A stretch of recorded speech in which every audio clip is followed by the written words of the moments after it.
solitude, Yes. where they need to commune with something bigger than just the crowd that is around them, which is to say that there is something special about that time Yes. where you are alone, almost nude, almost naked. You are you and the entire universe as a witness. And you need to ask certain questions and respond to certain questions about who you are. I was just I think that this tool that I use that was so transformational for me, called the Enneagram, is really helpful in those dark moments, in those alone moments, because I found for me, for many years, when I would have those moments, I was sort of trial and error. Like, I didn't know how to grow. I didn't know what I was supposed to be doing or looking for or learning. And so sort of a lot of wandering around, bumping into things.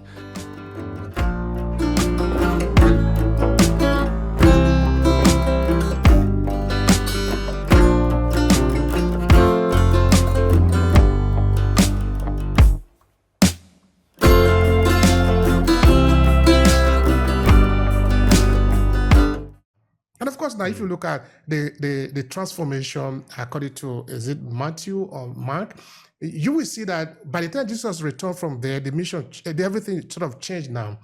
Because until we move to that part, call it darkness, call it dark part or a difficult part, where you need to confront this thing alone. I'm not saying you can't do this in a crowd. It isn't possible for you to do in a crowd. You need this moment of truth, call it like that. So there's something change. So where I'm going within this area, because I remember before we started to record just now, I was saying that the conversation is more like within personality, relationship, and also self-improvement. So how are we supposed to leverage this part? Yeah, please. I was just I think that this tool that I use that was so transformational for me, called the Enneagram, is really helpful in those dark moments, in those alone moments, because I found for me, for many years, when I would have those moments, I was sort of trial and error. Like, I didn't know how to grow. I didn't know what I was supposed to be doing or looking for or learning. And so sort of a lot of wandering around, bumping into things.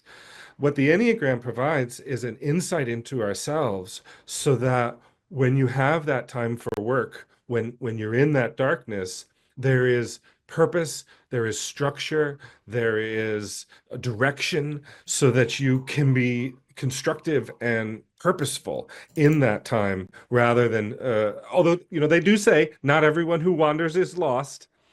But some of us do prefer to have some direction and know, all right, if I'm going to be better, what does that look like? What does that mean? Help me, give me some guidance. I like that quote by Saint Benedict, who said, "The man who is his own master is the disciple of a fool." And that's part of why I look to this system and to have others help me use it in those moments of solitude and growth. All right. Enneagram. I told you, when I heard the word today, it was the first time I've heard of it. What does it mean? How did it come about? Did you develop it yourself? Can you give us a background about it? I can. And my wife always tells people, be careful when you ask me about the Enneagram, because I can go on a little long about it. So I'll try to be brief. No, go as much as you want. In a nutshell, no, I did not create it. It's about 2,500 years old or more. Ennea is the Greek word for 9. Gram just means symbol or writing. And it is a symbol that embodies how change takes place in the universe. I know that's very esoteric. I know that's a grand idea. But these 9 points of change are actually places where each of us gets caught, because human beings, we don't like change. We like things to stay the same. This is the symbol of the Enneagram. And these are 9 ways that human beings choose to be in the world. Now, all of us are capable of all 9, but it's much easier to just pick one and be one.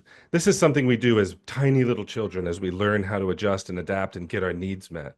So some of us are very principled in the world. We strive to do things the way that they should be done. We want to be good, upstanding, right citizens. And other people, like my wife, she happens to be a type 2, super helpful and nurturing, the first person there setting the tables up, helping out. If somebody's hurting, they're there with a hug. Some people in the world are type 3. They're reaching out. They want to be the best. They're always striving to succeed, and they have visions of projects and goals. Some people are very deeply authentic to themselves. They're artistic and maybe they're a little quirky and they really want to stand out and be, I am me, right? I'm not anybody else in the world. I happen to be type 5. Some of us are very analytical. We look at the world and we break it down into little pieces and we understand cause and effect and we make predictions and we look at data. But those of us in that section often tend to struggle with social relationships because we don't see people as people. We see them as bits and bytes and ones and zeros. And so we struggle to have real connection. Some people are type 6, which is the desire to be ready for whatever's going to happen next in the world, which is a wonderful thing to do and to be, but it can consume them such that they become people that are really worried or they spend a lot of effort preparing for things that don't ever happen. And then there's 7s who are kind of the opposite. They're just like, life is a party, let's have fun. And they just throw caution to the wind and they just do whatever they feel like doing. Some people in the world exist like bulls in china shops. That's our type 8s, right? They're powerful. They make things change around them. But again, sometimes at what cost in terms of relationships. So these are people who could change the world for good, but they sometimes step on toes doing it. And then there's type 9, and these are the very easygoing people who just want everyone to get along, and they find ways to reconcile and unite people and different ideas, and they understand where people are coming from, and they're really deeply connected to the group as a whole. So that's a sort of a quick tour of the 9 types. Obviously, it's a much more detailed system than that.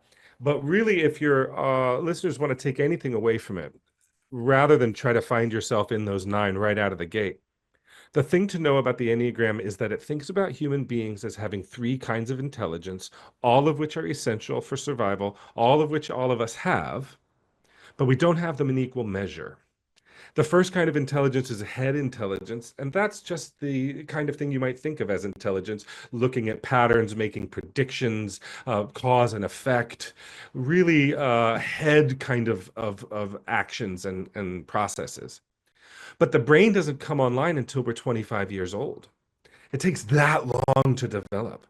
And so in the beginning of our lives, we need a different kind of intelligence. We come out of the womb and we need to immediately connect with the people who will care for us. And so we have what's called a heart center intelligence. And it's about connection, and it's about feeling, and it's about people, and it's about identity. Who am I in connection to these people? Who should I be in connection to these people? And then we all have a third intelligence that's called the body center intelligence, which is about getting our needs met. And I'm hungry, or I'm thirsty, or the world isn't the way that it is supposed to be. You know, we aren't treating each other fairly and just, and that's not right. There's this sense of justice and right and wrong that's deep in the body center, the gut center. So we need all 3 of these, but we don't have them in equal measure. So my wife happens to be